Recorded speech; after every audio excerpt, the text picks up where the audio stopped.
নমস্কার বন্ধুরা, সুনিতার হেসেলে সবাইকে স্বাগত। আজ আমি আপনাদের সঙ্গে শেয়ার করব বহু পুরনো দিনের একটি রেসিপি, ঝিঙের জল বড়া। এটা বানানো কিন্তু ভীষণই সহজ, আর এটা বানাতে কিন্তু খুব বেশি তেল কিংবা মশলার প্রয়োজন পড়ে না। গরমকালের জন্য একদম বেস্ট রেসিপি। দেখুন, তার জন্য এখানে আমি পরিমাণ মতো ঝিঙে নিয়ে নিয়েছি। ঝিঙেগুলোকে প্রথমেই একটু পরিষ্কার করে ধুয়ে নিয়েছি। এবার ঝিঙেগুলোকে এইভাবে আমি একটু হালকা করে খোসাটাকে ছাড়িয়ে নেব। দেখুন, প্রত্যেকটা ঝিঙে কিন্তু একই রকমভাবে খোসা ছাড়িয়ে আমি ঝিঙেটাকে কিন্তু আবার একটু ধুয়ে নিয়েছি। এরপরে ঝিঙে কিন্তু আর ধোবো না। বেশি ঝিঙেটা কিন্তু ধুলে ঝিঙের ভিতরে প্রচুর পরিমাণে এমনিতেই জল থাকে, সেই কারণে ঝিঙেটাকে কাটার আগে কিন্তু ধুয়ে নিয়েছি। এবার ঝিঙেটাকে আমি একটু বড় টুকরো করে কেটে নেব। যেহেতু ঝিঙে সেদ্ধ হতে খুব বেশি সময় লাগে না, সেই কারণে এখানে ঝিঙেগুলোকে একটু বড় টুকরো করে আমি কেটে নিয়েছি।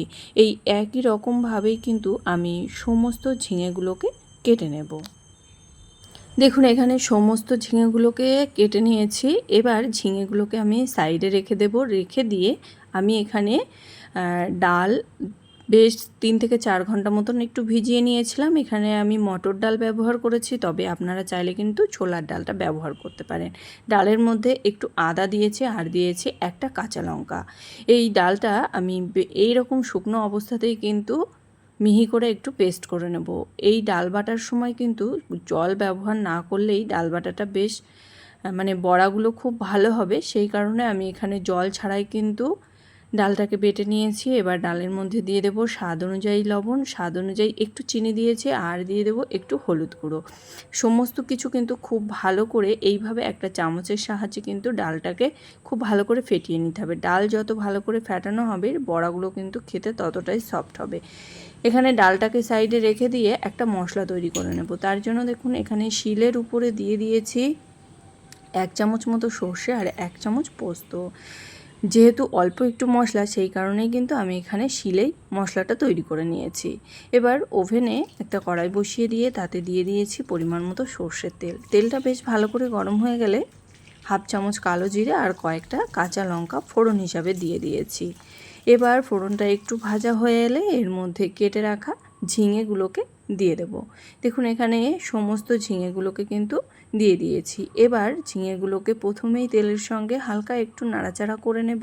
এবার এর মধ্যে দিয়ে দেব স্বাদ অনুযায়ী লবণ আর পরিমাণ মতো একটু হলুদ গুঁড়ো। লবণ আর হলুদ গুঁড়োটা দিয়ে এইভাবে নাড়াচাড়া করতে করতে ঝিঙেটাকে কিন্তু 4 থেকে 5 মিনিট মতো একটু ভাজা ভাজা করে নিয়েছি। দেখুন, ঝিঙেটা কিন্তু ভাজা হয়ে গেছে। এবার ঝিঙের মধ্যে দিয়ে দেবো পরিমাণ মতো জল। এই রান্নাতে বন্ধুরা জলের পরিমাণ একটু বেশি লাগে। এবার সেই কারণেই আমি এখানে একটু বেশি পরিমাণে জলটা ব্যবহার করেছি।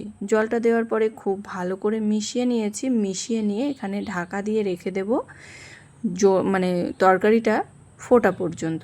দেখুন, তরকারিটা খুব সুন্দরভাবেই কিন্তু ফুটে গেছে। এবার ঢাকনাটা সরিয়ে নিয়েছি। ঢাকনাটা সরিয়ে নিয়ে আবারও একটু মিশিয়ে নেব।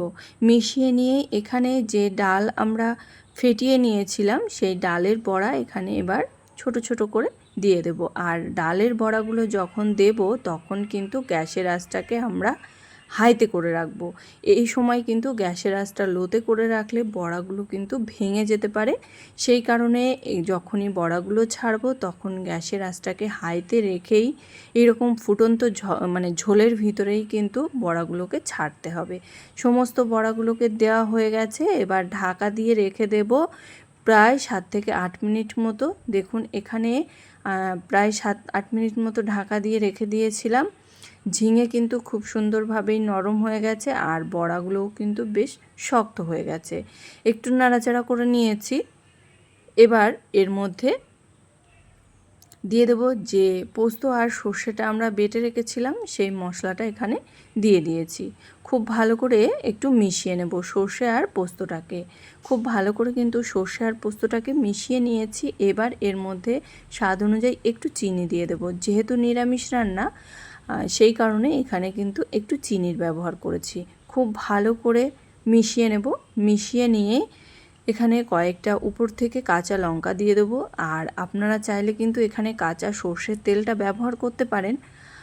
আমার কাঁচা সর্ষের তেলটা খুব বেশি ভালো লাগে না, সেই কারণে আমি এখানে কিন্তু কাঁচা সর্ষের তেলটা ব্যবহার করিনি। তবে আপনারা চাইলে কিন্তু এখানে উপর থেকে 1 চামচ মতো কাঁচা সর্ষের তেল ছড়িয়ে নামিয়ে নিতে পারেন। দেখুন এইভাবে নাড়াচাড়া করে নিয়ে আমি এটাকে প্রায় 5 মিনিট মতো মশলাটা দেওয়ার পরে একটু নাড়াচাড়া করে নিয়েছিলাম, তারপরেই কিন্তু নামিয়ে নিয়েছি। তাহলে দেখুন বন্ধুরা কত সহজেই কিন্তু তৈরি হয়ে গেল এই ঝিঙের জল বড়া। আর এটা বন্ধুরা কিন্তু গরম গরম ভাতের সঙ্গেই খেতে ভালো লাগবে, তাছাড়া কিন্তু রুটি লুচি পরোটার সঙ্গে খেতে একদমই ভালো লাগবে না। আমার এই ঝিঙের জল বড়ার রেসিপি কেমন লাগলো অবশ্যই কিন্তু কমেন্ট করে জানাবেন। যদি ভালো লাগে তাহলে একটা লাইক করবেন আর সাবস্ক্রাইব করে পাশে থাকার অনুরোধ রইল। আজকের মতো এই পর্যন্তই, আবার দেখা হবে নতুন কোনো রেসিপি নিয়ে। ভালো থাকবেন, সুস্থ থাকবেন, ধন্যবাদ।